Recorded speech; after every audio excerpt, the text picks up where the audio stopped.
तो हेलो दोस्तों। तो इस वीडियो में हम डिस्कस करने वाले हैं इज़राइल कैसे बना, क्या कॉन्फ्लिक्ट है इज़राइल और फ़लस्तीन के बीच में और ये क्यों है। तो इस वीडियो में हम स्टार्टिंग से लेकर अंत तक सब कुछ कवर करने वाले हैं। तो चलो गाइस वीडियो शुरू करते हैं। तो स्टोरी शुरू होती है 3000 साल पहले 957 BC में, जब किंग सोलोमन टेम्पल माउंट बनाता है फ़लस्तीन में, जो जीव्स के लिए बहुत ही ज़्यादा इम्पॉर्टेंट होता है। और फिर 400 साल के बाद उस टेम्पल को डिस्ट्रॉय किया जाता है नेबूचडनेज़र II के द्वारा। असल कॉन्फ्लिक्ट तो यहीं से स्टार्ट होता है, लेकिन ये कॉन्फ्लिक्ट 20th सेंचुरी में जाकर बहुत बढ़ता है। तो असल कॉन्फ्लिक्ट स्टार्ट होता है 1941 से। 1941 में जीव्स का जेनोसाइड कर दिया जाता है हिटलर के द्वारा यूरोप में। उस टाइम जीव्स की टोटल पॉपुलेशन थी 1.7 करोड़ और उनमें से 90 लाख यूरोप में रहते थे उस टाइम। और उन 90 लाख में से 60 लाख को मारा गया हिटलर के द्वारा। 60 लाख बहुत होता है। उस टाइम पूरी दुनिया में जीव्स के साथ डिस्क्रिमिनेशन होता था। कोई कंट्री इनको अपना मानने को तैयार नहीं थी। और अब पूरी दुनिया से जीव्स आने लगे फ़लस्तीन में। जीव्स को भी लगने लगा कि दुनिया में हर जगह को मारा जाता है, हमारे साथ डिस्क्रिमिनेशन किया जाता है, तो क्यों ना हम अपनी एक सेपरेट कंट्री बनाएं।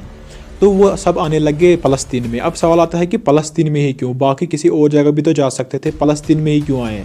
तो जैसे मैंने आपको स्टार्टिंग में बोला, वहाँ पर उनका कुछ टेम्पल माउंट बनाया गया था जो उनके लिए बहुत ज़्यादा इम्पोर्टेंट था, और उसी वजह से वो फ़लस्तीन को अपना एरिया मानते थे, अपनी लैंड मानते थे। इसी वजह से पूरी दुनिया के जीव्स लोग फ़लस्तीन में आना स्टार्ट हो गए। धीरे धीरे इनकी पॉपुलेशन फ़लस्तीन में बढ़ती गई, लोग बाहर से आते गए और इनकी पॉपुलेशन बढ़ती गई।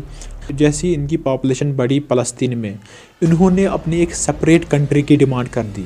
तो कॉन्फ्लिक्ट यहीं से स्टार्ट होता है जीव्स और फ़लस्तीन के बीच में।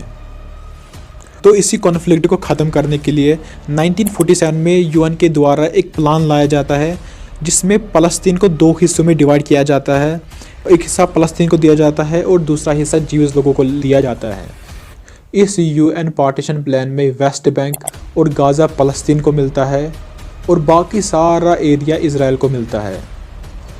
और एक जगह है जेरूसलम, ये बहुत इंपॉर्टेंट है दोनों समुदाय के लिए, इसलिए इसको बोला गया है कि इसको इंटरनेशनल सिटी के द्वारा देखा जाएगा। और जैसे ही UN ने पार्टीशन प्लान लाया, जीव्स लोगों ने इस प्लान को एक्सेप्ट किया और 1948 में ये अपने देश का नाम रखते हैं इज़राइल। और यहीं पर होता है इज़राइल कंट्री का जन्म। लेकिन दूसरी तरफ फ़लस्तीनी लोगों का ये कहना था कि ये लोग बाहर से आए हमारी ज़मीन पे रहने और अब ये हमारी ज़मीन पे कब्ज़ा भी कर रहे हैं। तो अब जीव्स लोगों ने UN पार्टीशन प्लान एक्सेप्ट किया और अरब लोगों ने इसको रिजेक्ट कर दिया। तो इसी कॉन्फ्लिक्ट की वजह से 1948 में होती है फर्स्ट अरब इजरायली वार। 1949 में ये वार ख़त्म होता है और इज़राइल इस वार को जीत जाता है। और अब जो ज़मीन फ़लस्तीन को मिली थी UN पार्टीशन प्लान में, उस पर भी इज़राइल ने कब्ज़ा कर लिया। गाज़ा का जो एरिया है वो इजिप्ट के पास चला गया और जो वेस्ट बैंक है वो जॉर्डन के पास चला गया।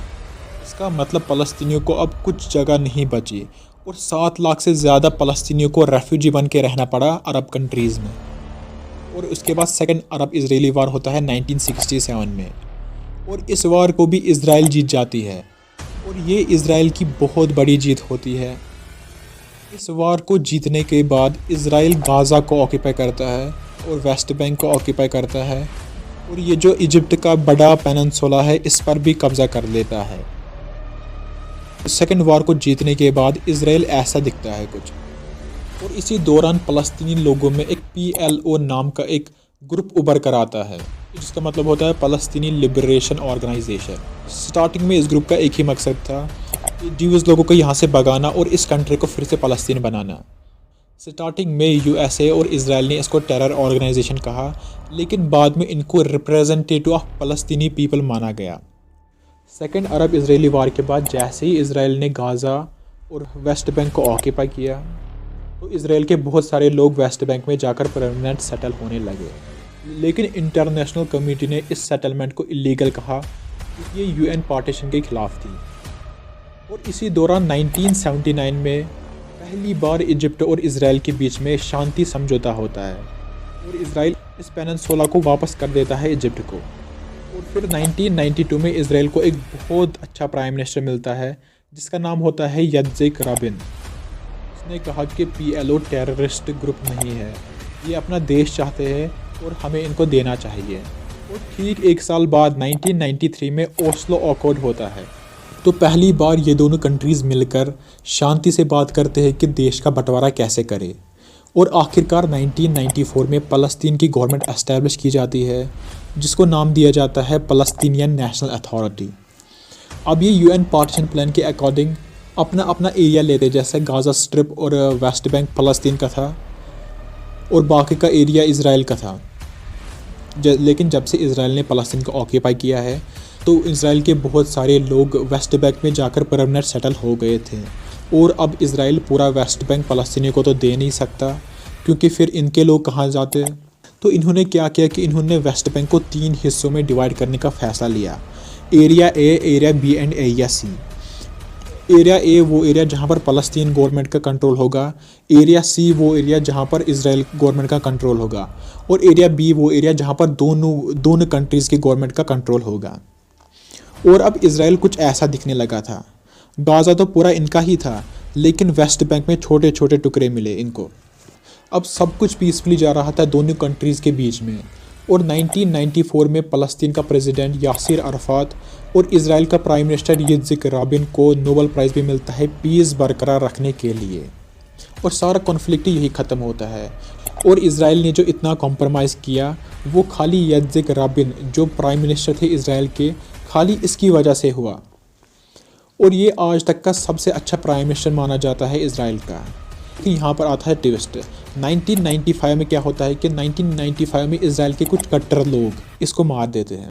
और उसी दौरान फ़लस्तीन में भी एक हमास नाम का ग्रुप उभर कर आता है, जो ये बोलते हैं कि जो पीएलओ पार्टी है ये ज़्यादा ही कुछ सेकुलर बन रही है इसराइल के साथ, और हम इसराइल को ख़त्म करेंगे, वो करेंगे, ये करेंगे। इसराइल के कुछ कट्टर लोग और फ़लस्तीन के कुछ कट्टर लोग, कट्टर प्लस कट्टर हो जाता है नया कॉन्फ्लिक्ट शुरू इसराइल और फ़लस्तीन के बीच में। 2006 में इलेक्शन होने होते हैं फ़लस्तीन में, और हमास ग्रुप उन इलेक्शनों को जीत जाता है। और जो पीएलओ ग्रुप के सपोर्टर थे उनको हमास ग्रुप का जीतना पसंद नहीं आता है। और फ़लस्तीन में ही इन दोनों पार्टियों के सपोर्टर्स के बीच में सिविल वार होती है।